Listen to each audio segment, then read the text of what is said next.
Di antara tahun 1969 dan 1970, Parti Komunis Malaya atau PKM berhadapan dengan perebutan kuasa yang mengakibatkan perpecahan berlaku. Dalam peristiwa berkaitan, seramai 200 anggota telah dibunuh dan beratus-ratus yang lain dibuang dari PKM. Perpecahan ini membuatkan PKM mempunyai kekuatan seramai 730 anggota. Pada 25 September 1970, 150 bekas anggota PKM yang telah disingkirkan kemudiannya menubuhkan PKM Pecahan Revolusi atau PKM Revolutionary Faction. Ini diikuti dengan penubuhan PKM Marxist-Leninis PKM-ML yang mempunyai 580 anggota pada 1 Ogos 1974.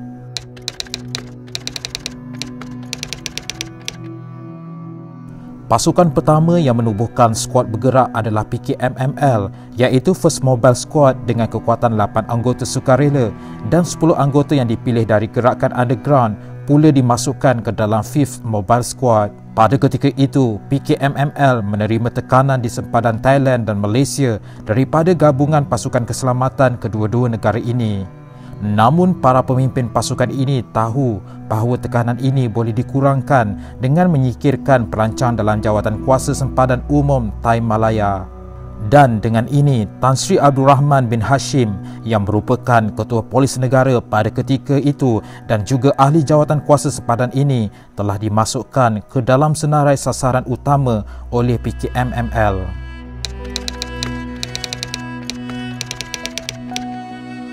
Dilahirkan di Yan, Kedah pada 7 Julai 1925, Tan Sri Abdul Rahman menyertai pasukan polis selepas lulus Senior Cambridge College Sultan Abdul Hamid Al-Usta pada tahun 1940.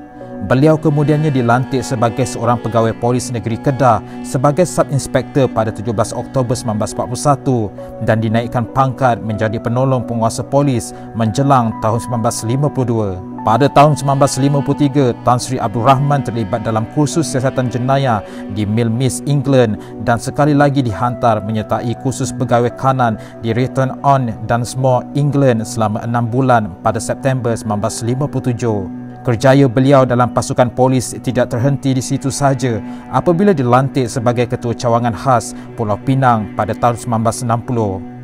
Timbalan Pengarah Cawangan Khas Bukit Aman pada tahun 1963 dan kemudiannya sebagai Pengarah Cawangan Khas pada tahun 1971. Beliau menyandang jawatan Timbalan Ketua Polis Negara pada 31 Januari 1972 dan menjelang 1 Februari 1973, Tan Sri Abdul Rahman telah diberi penghormatan untuk menggalas tugas yang lebih penting dalam pasukan polis apabila beliau dilantik sebagai Ketua Polis Malaysia yang ketiga bagi menggantikan Tun Muhammad Saleh Ismail.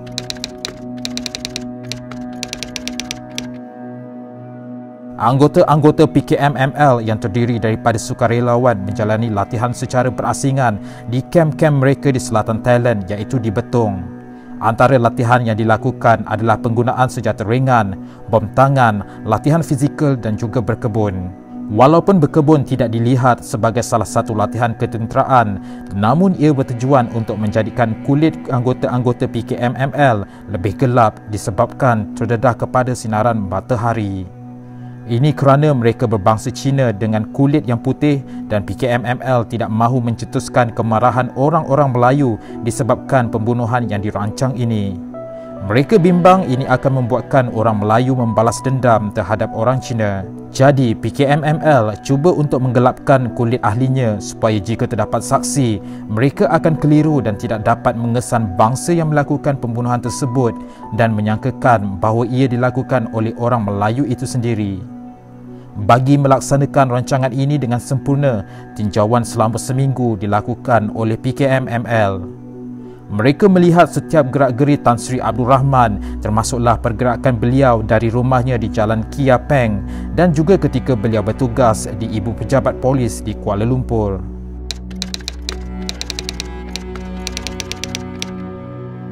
Pada 7 Jun 1974 sekitar jam 7 pagi, negara kita dikejutkan dengan satu berita yang sangat menyayat hati. Pada pagi tersebut, Tan Sri Abdul Rahman dalam perjalanan beliau ke Ibu Pejabat Polis Persekutuan di Bukit Aman bersama pemandu beliau iaitu Pemangku Sarjan Omar Yunus untuk mengambil dokumen yang diperlukan dalam mesyuarat Jawatan Kuasa Sempadan Umum Thailand Malaysia di Hotel Federal Kuala Lumpur. Dan secara tiba-tiba, dua orang lelaki telah melepaskan 11 sedas tembakan ke arah kereta yang dinaiki mereka. Daripada 11 sedas tembakan itu, 7 daripadanya mengenai tubuh Ketua Polis Negara di bahagian bahu, rusuk dan peha kiri. Serangan yang berlaku di persimpangan Jalan Tun Perak dan Jalan Well itu menyebabkan pemandu beliau mengalami kecederaan yang parah dan beliau pula digegaskan ke Hospital Besar Kuala Lumpur namun disahkan meninggal dunia tak lama kemudian. Dua penyerang tersebut dipercayai merupakan anggota subversi komunis iaitu Lim Boon Chong atau lebih dikenali sebagai Ah Kuang berusia 21 tahun, merupakan pemimpin Tentera Pembebasan Rakyat Malaysia TRPM, dan juga Eng Fu Nam berusia 23 tahun. Seperti yang sudah dijangkakan, mereka yang menyaksikan insiden tersebut memberitahu bahawa serangan itu dilakukan oleh orang-orang Melayu. Selepas pembunuhan itu dilakukan, pihak komunis yang biasanya akan meninggalkan risalah propaganda dalam serangan, mereka tidak berbuat demikian kerana mahu menjadikan pembunuhan itu satu rahsia. Mereka ini juga terlibat dalam pembunuhan Tan Sri Hu Chung Kong yang merupakan Ketua Polis Perak. Dalam kejadian di Jalan Ashbay, Ipoh pada 13 November 1975 itu, dua orang lelaki dari Parti Komunis Malaya menaiki motosikal telah melepaskan tembakan ke arah beliau. Yung Peng Chong yang juga merupakan pemandu beliau juga terbunuh selepas membalas tembakan ke arah pembunuhnya. Namun dalam serangan ini, saksi-saksi berjaya mengenal pasti bahawa ia dilakukan oleh orang-orang komunis Cina. Dua pembunuh kejam ini telah dijatuhkan hukuman gantung sampai mati mengikut Akta Keselamatan Dalam Negara ISA pada tahun 1978. Mereka juga terbabit dalam pembunuhan Ketua Polis Perak Tan Sri Hu Chung Kong di Jalan Ashbay, Ipoh pada November 1975. Mereka telah dijatuhkan hukuman gantung sampai mati mengikut Akta Keselamatan Dalam Negeri ISA pada tahun 1978. Dengan penuh penghormatan dari seluruh negara, jenazah Tan Sri Abdul Rahman disemadikan di Tanah Perkuburan Ampang. Pemergian wira negara yang sangat prihatin dan menjaga kebajikan kaki tangannya serta hal ehwal keluarga mereka sangatlah dirasai oleh anggota-anggota polis yang lain.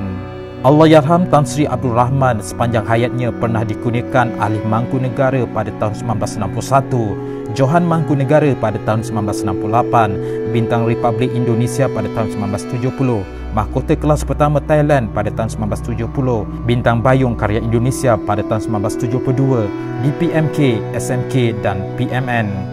Jawatan beliau sebagai Ketua Polis Negara diisi oleh Tun Muhammad Hanif Omar sebagai Ketua Polis Negara keempat. Sekian, terima kasih.